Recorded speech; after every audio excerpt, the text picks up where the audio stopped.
Sandy is back, baby. One inning in spring, and I've seen enough. He is absolutely back. But the main question as we head into this season is for how long? Tons to get into. This is Marlins Uncorked.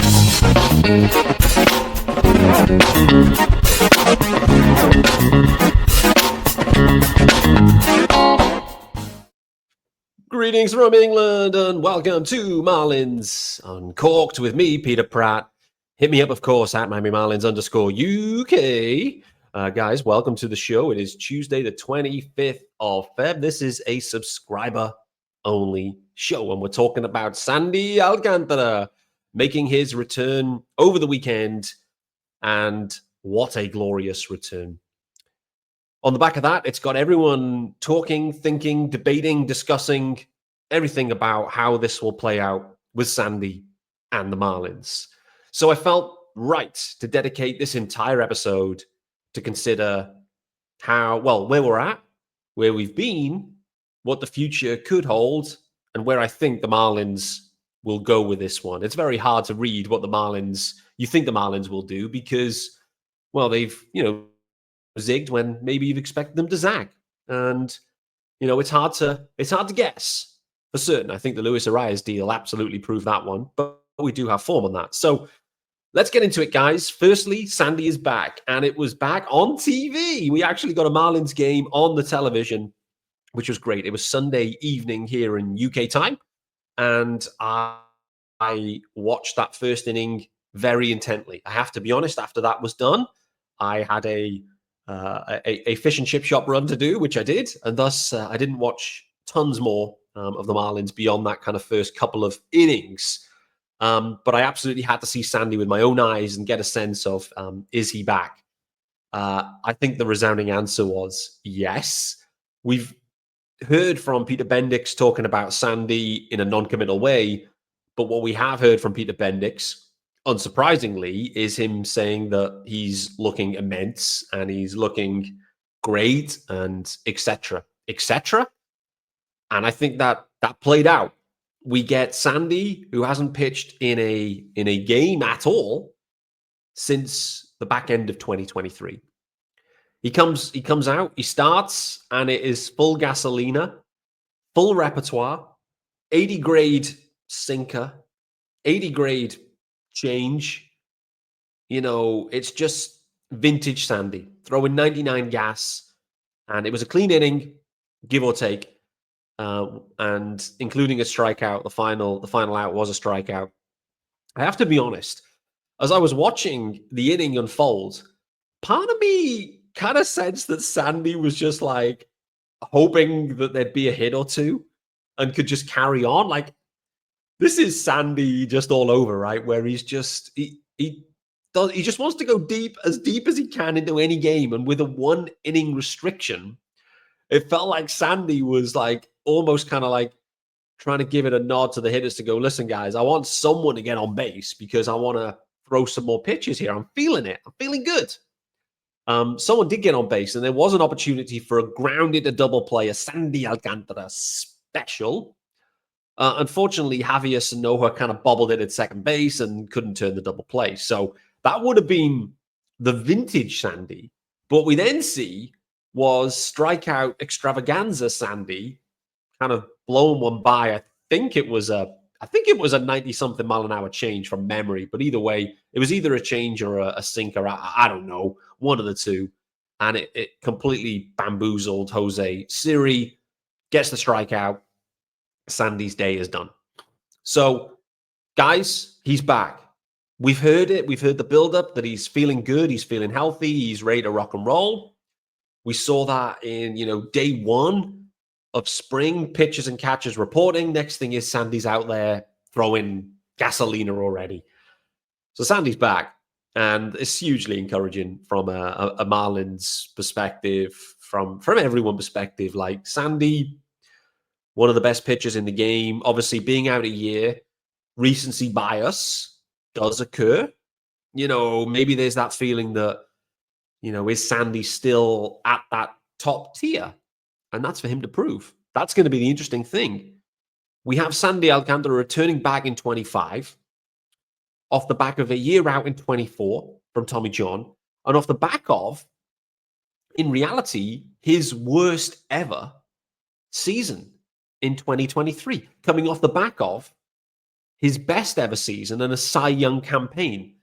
So there's a lot of variance and there's a lot of factors playing into this when you kind of try to understand, like, where is Sandy and Sandy's game right now? I think that's a really interesting conundrum, really, when we look at, because, in 2023, as we know, it wasn't like vintage Sandy, and it depends how you analyze Sandy, but the easiest way clearly is to look at ERA, a 4.14 ERA. He won 7 games, 12 Ls. Again, wins and losses don't really matter from a pitching standpoint, but his WHIP was 121. When you then look at what he did in his Cy campaign of 2022, he had a 2.28 ERA and a 0.98 WHIP. So effectively, from one year to the next, from 22 to 23, it was a just over 20% increase in his WHIP, walks, hits per innings pitched. Was that down to the defense regressing? There was some probably regression in some ways of the defense. Actually was there in 23 to 22. I'm not sure. Nevertheless, 20% variance there. That was an uptick. And obviously, as soon as you start giving up 20% more walks or hits, you are likely to see a little bit more damage against you from an earned runs perspective. That's what we saw. Felt like Sandy was impacted by the long ball as well, a little bit more so in that 2023 campaign. Nevertheless, that campaign, the Marlins made the postseason. Sandy tried his hardest to play through the injury. The injury flared. He tried his way to work back. We all knew, if we cast our minds back, we all knew where this was headed. Sandy Alcantara didn't care. He was trying to find a way to come all the way back. He appeared in a not a spring training game, in a minor league game, if you recall. Had a rehab stint, went down and appeared in that game. And then, unfortunately, it just didn't progress beyond there, and then it ended up with the inevitable outcome. So, you have to look at, and have to think. I think this is the interesting thing with Sandy. 22, Cy Young campaign. 23, his worst campaign by a few metrics. There was some regression there. Maybe some expected regression too, by the way, because 2022 was just insane. It felt kind of unsustainable. The injury kicks in. We then don't see him at all in 24. We're now here in 25. And the landscape looks completely different for Sandy now and the Marlins organization generally. And it looks completely different because, frankly, it is. If there was something that could be changed, a player that could be moved, whatever it might be, that's happened. If it's a name, is it a voice in the booth? Is it a voice on the sidelines? Is it a parking attendant? Is it what the gear the parking attendant? If you name it, the Marlins, since Sandy last pitched, have changed it. He's pretty much the only constant from that era, really, in some ways. Nick Fortes, I'd kind of throw into that. But obviously, Nick Fortes hasn't been with the Marlins as long as Sandy, but it's a completely different world. We're now facing into a situation where the Marlins in 24 weren't good. Bendix realized that their opportunity for the playoffs was fading very fast, thus made the decision, let's start trading guys and let's kickstart this rebuild. And I get that. I get it. 24 looked cooked, and you start to move some guys. He didn't just move rentals, by the way. He moved controllable guys beyond that period, which again leads us into the rebuild that we are now in. So where are we at with Sandy? He's back. He's healthy. He's throwing 99. He's looking good. First tick. A reminder, 3 years remain on Sandy's deal with the Marlins. That extension that Bruce Sherman wanted to let everyone know, of course, that he executed that deal. And it is a stunning deal, however you want to look at it, for a Cy Young caliber pitcher. Reminder on that, we have 2 years at the same value, and that value is $17.3 million for 2025 and 2026. There's also a club option. So 2027 doesn't have to officially be a guaranteed year. That club option comes at $21 million. If indeed they want to, they can buy, or the Marlins or anyone can buy out of that for $2 million. So they can spend 2 to save 19 if indeed they want to, or anyone does.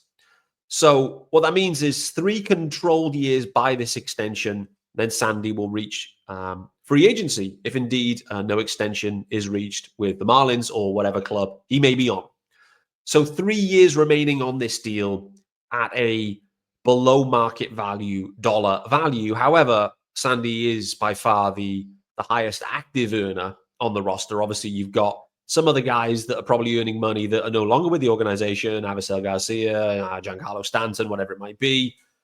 But Sandy is way above anyone else. The Marlins, in my opinion, have no requirement for further cost-saving exercises, in my opinion. Because as we've already seen, and as I discussed earlier or last week, and as people have highlighted, the Marlins' current roster spend is way below what it should be. There's a deficit of circa 30-ish million right now.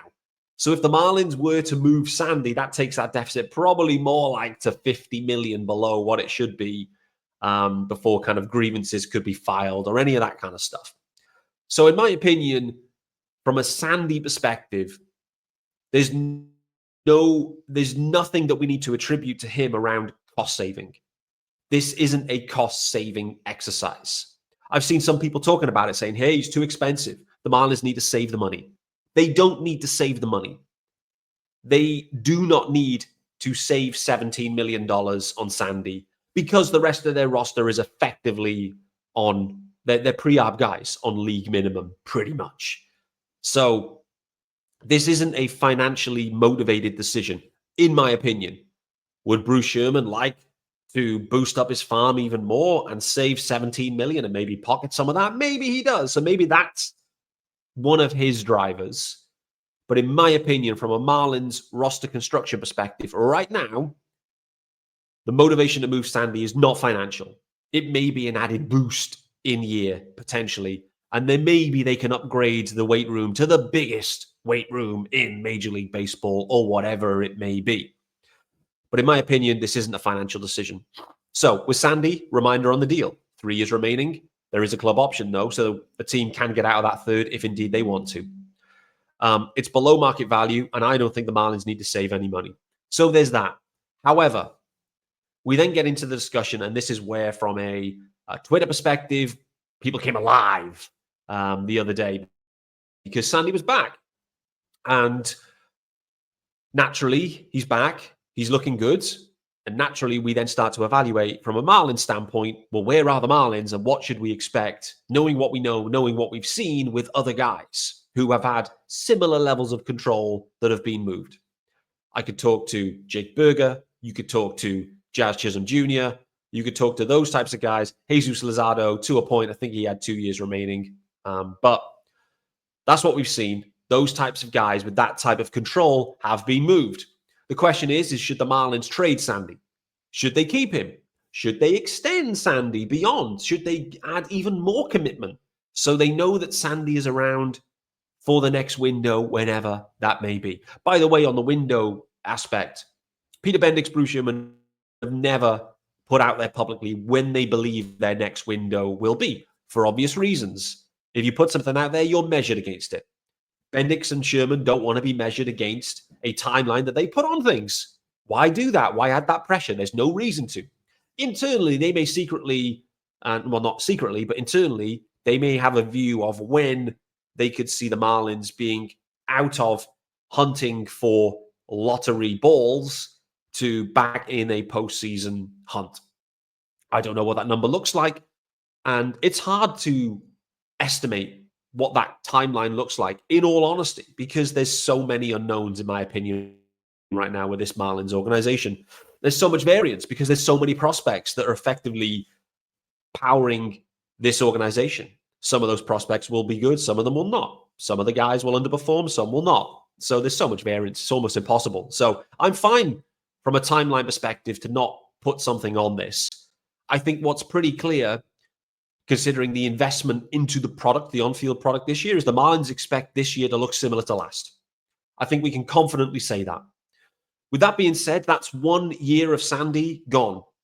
It's a year of Sandy, which is, whilst he will be really valuable in going deep into games and all of those types of things, this 1 year of 33% of Sandy's remaining committed time with the Marlins will be in a lost season.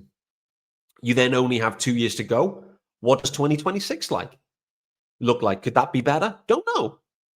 Can you see it being better? Maybe, maybe not. I don't know. There's so much variance here, so it's very hard to say. So in terms of what we think happens next, do I think that the Marlins look to keep Sandy beyond 2025 at all? I think the honest answer is no.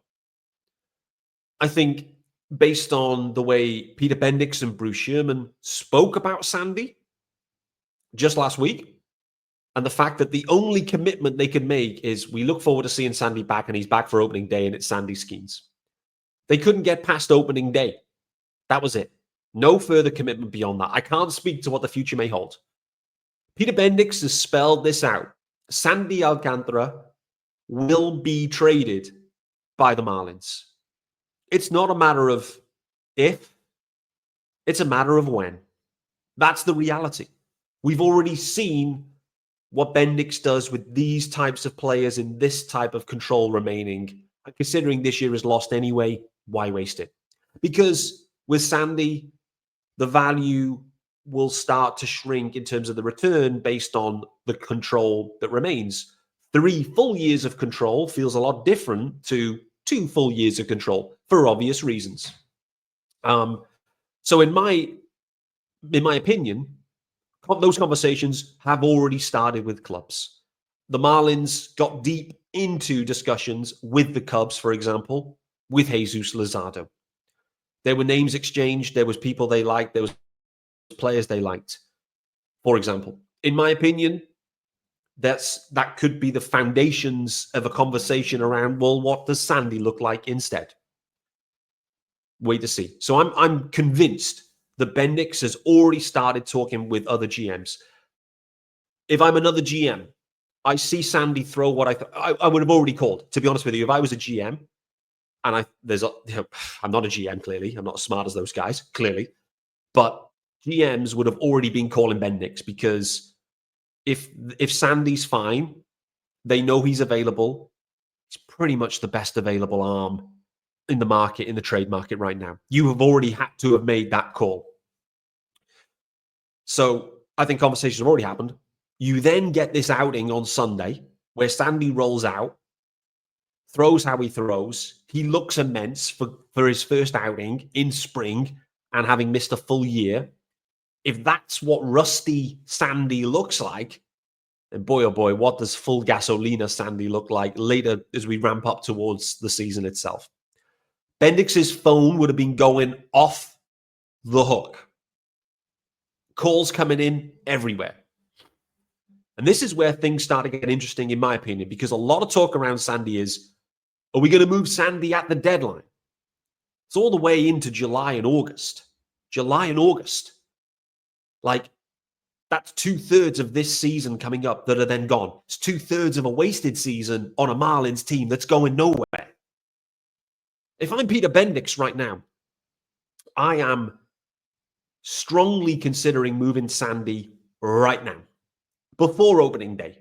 You can sell all your tickets and try to do all you want, etc., etc. And they may not do that. But for me, I mean, maybe the optimal is you have Sandy Skeens opening day and then you pull the trigger the next day. Maybe that is the optimal Marlins approach, because you coin it for opening day and then you move him at peak value. And this is the thing. For Peter Bendix right now, he is, as I've got down in the rundown, seeking peak value. And peak value, the question is how much does Sandy's value adjust by holding on to him through now into the deadline? And at the deadline, maybe you've got 10 contenders all needing arms, because everyone always needs an arm. How much more, or anything, how much more value is there at that juncture? Rather than, like with Luis Arias last year, where actually we've got a deal we like. It's early May, but we don't care. We're going to pull the trigger on this deal. Let's go. Like if I'm Bendix right now, the interesting thing is at the deadline, you only have the teams that are still alive and in it. Right now in spring, in theory, all teams are still in it. I mean, a few won't be buying, but there probably will be teams that think they could be in it, but by the deadline may be dead. That's a team that you may well have been able to trade with that you no longer can because they're out of the hunt. All of a sudden, instead of having 30 teams to make some moves with or whatever it might be, 25, let's just call it 25 that may be interested in Sandy at this juncture. Instead of 25, you're down to 10 at the deadline or 15. You've shrunk your sales pool by 33, 40%. You've shrunk Sandy's control in that year specifically by 66%, but overall you've shrunk it by, let's call it 25%. The clock ticks, the pool shrinks. You don't get best value, in my opinion, by holding on to Sandy to the deadline. You get best value by moving him now. And the reason you pull that trigger now as well is what happens if Sandy gets rolling and then Sandy gets hurt before the deadline? I'm not wishing that on him, by the way, but it's a risk the Marlins have to be aware of, that they have an expiring asset now. It was the same with Tanner Scott last year, where, should they have held on to Scott that long? I think it kind of worked out for them. They did, obviously. But if there was an injury, and we saw it with Jesus Luzardo, they were trying to move Luzardo. Then he got hurt, then the deals were off. It would be catastrophic for the Marlins if they held on to Sandy towards the deadline. Next thing is he gets hurt, and he's out for another year.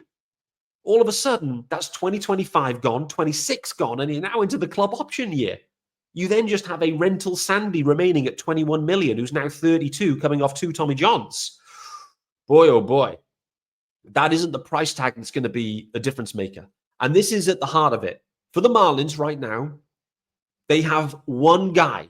This farm system, for all we can wax about it, there's guys that we like, et cetera, and there's drafts that are going to come. The Marlins right now, they're lacking blue chip dudes. They're lacking, nailed on prospects. With Sandy, there's a way to acquire 1 or even 2 blue chip guys back, in my opinion. We're into multiple top 50 type guys if you move him now with max control and health looking good. So why wouldn't the Marlins do that, considering where they're at right now, considering what 2025 is going to look like, considering the risks of keeping Sandy now, continuing to chew down his control, and equally adding the risk of injury and re-aggravation of previous stuff, whatever it might be? For me, it's a no-brainer for the Marlins right now to look to try and trade Sandy at the earliest possible convenience. As soon as you find a deal, pull the trigger. It's going to sting like hell for Marlins fans. There's going to be all sorts of chaos that erupts once it's done. But it is going to be done. It's inevitable. It has to be done because this is the path that's chosen. Sandy knows it. I know it. Everyone knows it. Bendix told us directly, well, indirectly, he told us the other day that this is what's going to happen. The question is when. And I think the when happens much sooner than people are thinking. The deadline is too late. There's too much risk baked into that, and you don't get max value there. Bring that window forward, make the move ASAP.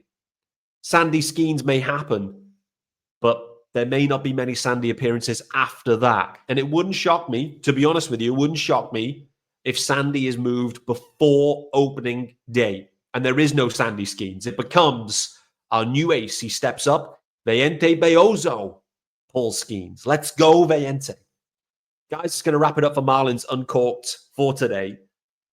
I hope, firstly, you've enjoyed the episode. It is a tough subject area and one that I do not take lightly. But as I'm looking and reflecting on where we're at with Sandy right now, it could go in many different directions. And for sure, the Marlins can hang on until the deadline or into 2026, whatever it might be. But I'm just looking at things logically and considering where is peak value, peak value comes from Sandy being healthy and the maximum amount of control. If through spring he can prove the health, the control is at the max, it will be time to pull the trigger. You've got a bigger market the earlier you do it. There's more buyers at that point. Pretty much any Major League Baseball organization should be calling Peter Bendix, and probably already has, to start discussing what Sandy can look like in terms of a return. There's various teams I think really match up well. I do think the Cubs.